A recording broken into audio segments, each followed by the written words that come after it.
When Eliab, David's older brother, heard him speaking with the man, he burned with anger at him and asked, "Why have you come down here? And with whom did you leave those few sheep in the desert?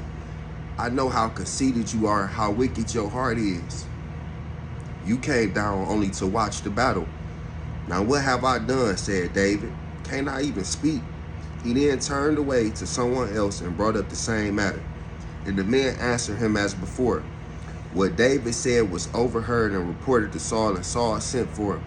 David said to Saul, "Let no one lose heart on account of this Philistine. Your servant will go and fight him." Saul replied, "You are not able to go out against this Philistine to fight him. You are only a boy, and he has been a fighting man from his youth." But David said to Saul, "Your servant has been keeping his father's sheep. When a lion or a bear came and carried off a sheep from the flock, I went after it, struck it, and rescued the sheep from its mouth.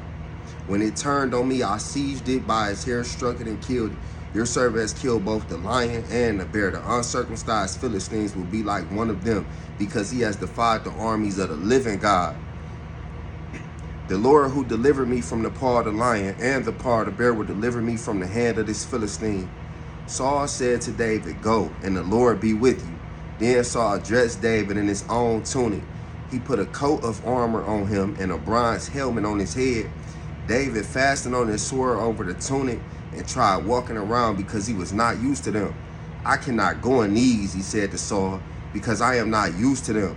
So he took them off. Then he took his staff in his hands, chose 5 smooth stones from the stream, put them in the pouch of his shepherd's bag, and with this sling in hand approached the Philistine. David knew that this wasn't a physical fight, this was all spiritual. Meanwhile, the Philistines, with his shield bearer in front of him, kept coming closer to David.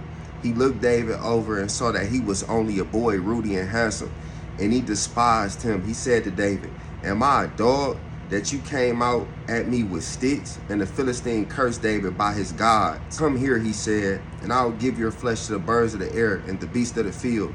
David said to the Philistine, "You come against me with sword and spear and javelin, but I come against you in the name of the Lord Almighty, the God of the armies of Israel, whom you have defied. This day the Lord will hand you over to me, and I will strike you down and cut off your head.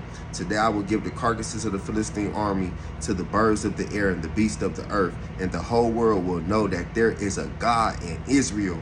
All those gathered here will know that it is not by sword or spear that the Lord saves, for the battle is the Lord's, and he will give all of you into our hands. Glory be to God."